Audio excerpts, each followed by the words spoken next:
After 60, here's what you shouldn't do if you want to live fully into your 80s, especially mistake number 5. They say that with age comes wisdom, but the truth is, only if we choose to let go. Let go of what no longer serves us. Let go of what quietly chips away at our peace, our health, our joy. See, turning 60 isn't a warning bell, it's an invitation. An invitation to live more honestly, more freely, more meaningfully. But here's the catch. Many people carry the same habits, grudges, and illusions they had at 40, all the way into their 70s and beyond. And those burdens? They don't just make life heavier, they make it shorter. So today, let's shine a light on 8 things you must let go of after 60 if you want to live with clarity, ease, and strength into your 80s and beyond. Especially number 5, the one most people ignore, until it's too late. And before we dive in, if you're someone who values inner peace more than outer noise, if you want your later years to be full of vitality, dignity, and deeper connection, then this channel is for you. Backhand index pointing right, please take a second to like this video, it tells the algorithm this content matters. Backhand index pointing right, share it with a friend or loved one who might need this gentle reminder. Backhand index pointing right, and don't forget to subscribe, because every week, we uncover timeless lessons that help you live wiser, not harder. Now, back to our path. There's an old Eastern saying. At 60, your ears grow calm. At 70, your heart follows its truth without clashing with the world. That's not poetry, that's a roadmap. To reach that state of calm clarity, we must first remove the mental clutter. Clear the noise. Simplify. Prioritize. And that's exactly what we're about to explore. Not rules, not restrictions, but gentle wisdom carved from experience. So, what exactly should you stop doing after 60? Let's begin with the first habit that secretly drains your life energy, and most people don't even notice it. Number 1, don't pretend you're still 40, let time be your ally, not your enemy. There's something subtle, almost invisible, that happens when we turn 60. It's not the gray hair or the slower steps. It's the quiet denial. The part of us that still wants to believe we can push just as hard, carry just as much, run just as fast, even if our knees protest with every step. This first mistake isn't about age, it's about ego. And when ego drives our decisions after 60, we end up making choices that cost us health, energy, and precious time. You've seen it before. Someone insists on lifting heavy boxes alone, and ends up with a slipped disc. Another skips doctor checkups because they've always been strong, until the silence in their body becomes a storm too loud to ignore. But here's a truth we rarely say out loud. Aging isn't the enemy. Denying it is. You don't need to be who you were at 40, you've already lived that chapter. Now, it's time to become someone even more powerful. A person who knows their limits, honors their body, and listens to the soft signals before they become loud alarms. And oddly enough, once you stop pretending you're still young, you actually feel lighter, freer. Because you've stopped fighting nature. And instead, you've begun walking with her. So, let your wisdom speak louder than your pride. Rest when needed. Stretch more, stress less. Ask for help when your back whispers, not today. You haven't become weaker. You've simply graduated into a season where strategy beats strength and where grace is worth more than grit. Number 2, don't cling to control, let people live their own lives. If the first trap is trying to control your body like you did at 40, the second is trying to control everyone else. Especially our grown-up children. Our partners. Our friends who've chosen different paths. After 60, many people, especially those who've always been caretakers, find themselves grasping tighter than they should. They offer advice that wasn't asked for. They try to fix things that aren't broken. They confuse love with control, not out of malice, but out of fear. Fear that their children will fail. Fear that their family will drift away. Fear that they are no longer needed. But here's what we often forget. Love doesn't mean leading someone by the hand forever. It means standing close enough that if they fall, they know exactly where to turn. Think of it like this. At 60 and beyond, your role shifts. You're no longer the captain steering the ship. You're the lighthouse. You don't chase, you shine. So instead of clinging, you guide. Instead of correcting, you listen. Instead of judging, you trust. And this, ironically, brings people closer to you. Because no one wants to be controlled. But everyone wants to feel safe in your presence.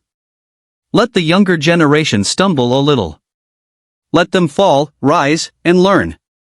Remember how many times you did and how it shaped the person you are now. You don't need to direct their lives to matter. Your presence, your stories, your quiet belief in them, those are the real gifts. Coming up next is mistake number 3, one that slowly corrodes inner peace more than any outside event.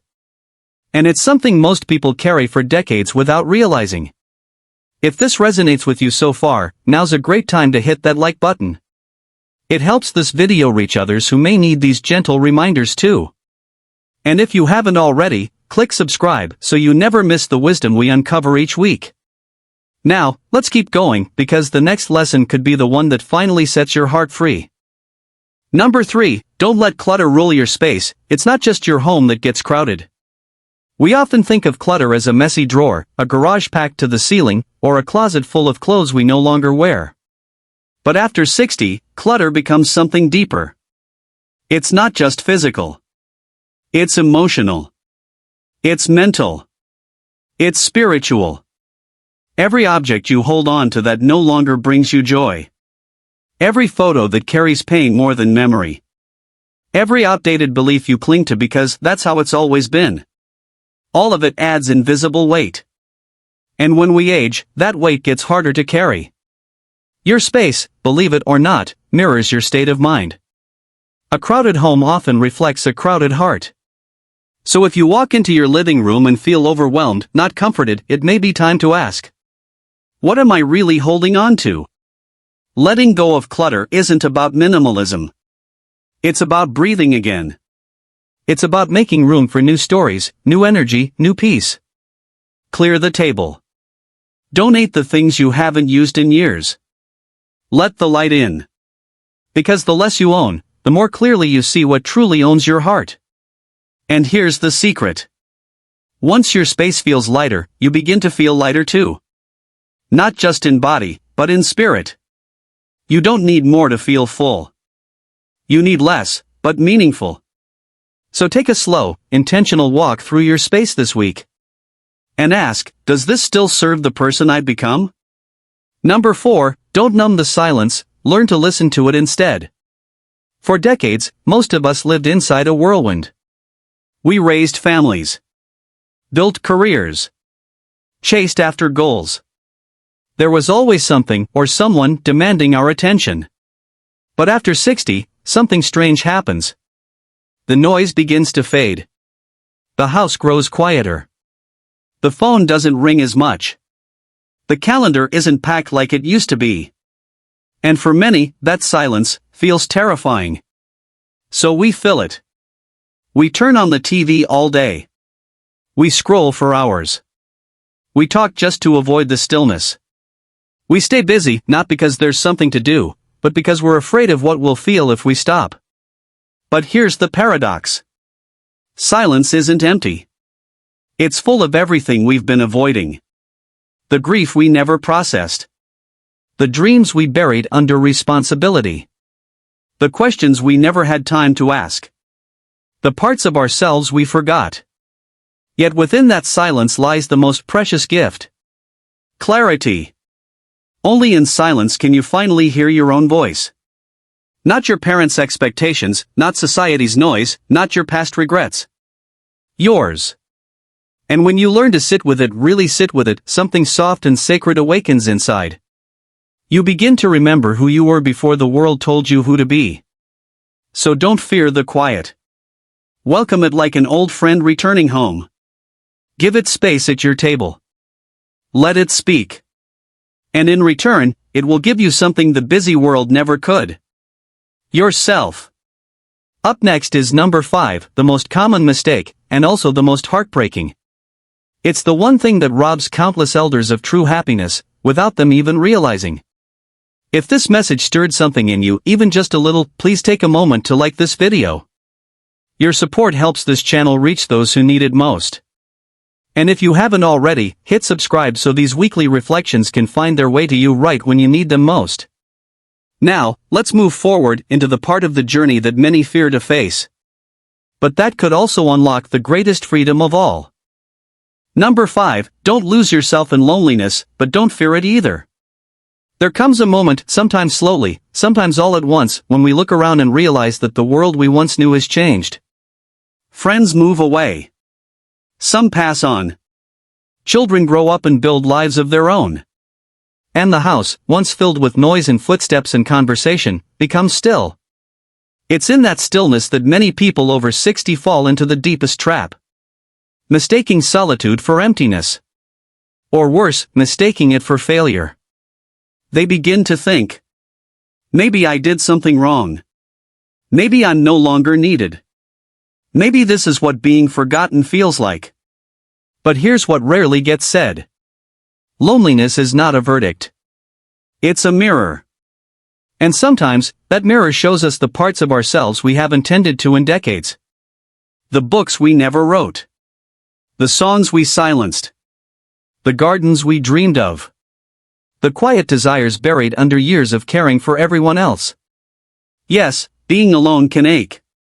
But being alone can also be a doorway. A doorway back to you. In solitude, you begin to hear the subtle call of your inner life. The wisdom that was always there waiting patiently beneath the noise. You rediscover hobbies. You reach out not out of need, but out of choice. You cultivate presence, not out of fear, but out of fullness. So no, don't surrender to isolation. But also, don't run from solitude. Because somewhere inside it is the version of you that still longs to bloom. Number 6, don't chase youth, choose vitality instead. We live in a culture obsessed with youth. Smooth skin. Quick steps. Sharp eyesight. Flat stomachs. Tight timelines. And as we age, it's easy to fall into the illusion that what we once were is somehow better than what we are now. We buy creams to erase lines that took years to earn. We hide our gray as if it were shameful. We compare our pace to that of younger people and call ourselves slow. When really, we're just walking with more wisdom. The real tragedy isn't aging. It's fighting it. It's living each day trying to rewind a clock that was never meant to go backward. But here's the truth. Youth fades. Vitality evolves. Vitality isn't about running marathons or staying out all night. It's about waking up with purpose. Moving your body with kindness. Feeding your soul instead of starving your spirit. Laughing without apology. Resting without guilt. Vitality is found in curiosity. In wonder. In learning something new at 68 just because it lights a spark. In dancing in the kitchen. In walking barefoot through the grass. In showing up for yourself even when no one else sees it. The world doesn't need another 30-year-old trying to hold on to perfection. The world needs more radiant elders. People who wear their years like medals. Who speak from experience. Who lead with patience. And who remind the rest of us that true beauty lives not in age, but in the energy you choose to carry. So no, don't chase what is past. Live fully in what remains. Because the years ahead aren't leftovers. They're a gift. A wide, open field. And you? You still have time to run through it arms open, heart full. Number 7, don't ignore your finances. Generosity is beautiful, but stability is essential. There's a kind of love that only grows deeper with age. The kind that gives, even when nothing is asked. The kind that reaches into retirement savings to help a struggling child. That quietly pays the bills of a distant relative. That says yes even when the budget says no.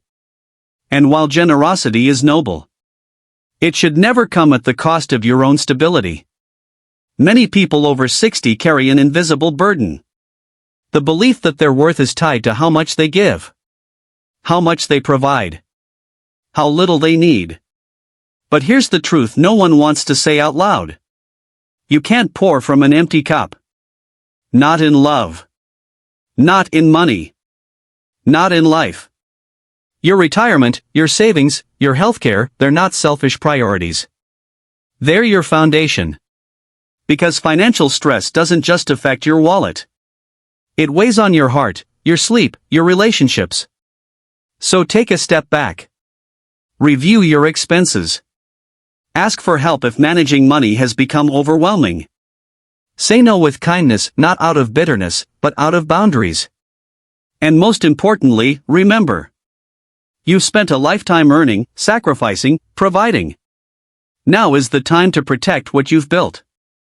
So you can age with dignity, not with debt. Support your loved ones, yes. But not by sacrificing the roof over your own peace. Number 8, don't forget yourself, you are still the author of this chapter. Somewhere along the way, after the children grow up, the job title disappears, and the spotlight shifts. Many people begin to feel like they've become background characters in their own story. They cook meals for others. Drive others to appointments. Schedule their days around someone else's needs. And slowly, quietly, they begin to vanish. Not from the world. But from themselves. But here's what no one tells you. Just because your role has changed doesn't mean your purpose has ended. This chapter of life, the one after 60, isn't the credits at the end of a film. It's a brand new act. And you? You're still holding the pen. You still get to choose how your days unfold. You still get to create, to wander, to explore, to love, to try something new. You still get to be surprised by yourself. So take up space. Learn something you've always been curious about. Travel somewhere close or far. Say yes to invitations that make your heart beat a little faster. Say no to obligations that drain your spirit. This is not the time to fade quietly. This is the time to return to the version of yourself that maybe got left behind while you were being everything for everyone. It's not selfish to live for yourself now. It's sacred. It's overdue. And it's yours. So here we are. We've walked through 8 things you should let go of after 60. Not because life is ending. But because something richer is beginning. Let go of the grudges that steal your sleep. Let go of the pressure to control everyone's path. Let go of the clutter in your home, your heart, your mind. Let go of the fear of silence, the illusion of youth, the weight of regret. Let go of the need to give everything, especially when it costs you your own stability. And above all, let go of the belief that your story has to be about someone else. Because the truth is, you're still here. Still breathing. Still learning. Still capable of joy, of beauty, of surprise. The world might be louder, faster, more chaotic than ever. But you? You've earned the right to slow down. To be deliberate. To choose your next steps with wisdom, not rush. There is so much left to write. A new morning. A gentle walk. A conversation that heals. A chapter that's yours, not borrowed, not delayed, not rewritten for someone else. And if this video reminded you of something important or perhaps something you've quietly forgotten, then I invite you to pause for a moment. Breathe. Smile. And take one small step back toward yourself. If this message resonated with you, please click like, it helps others find their way to this space. Feel free to share it with someone you care about, a sibling, a friend, maybe even your adult child. And if you'd like more reflections like this, I invite you to subscribe so we can continue walking this beautiful, honest path together. You're not alone. You're not finished. You're just getting started. And I can't wait to see where your next chapter leads.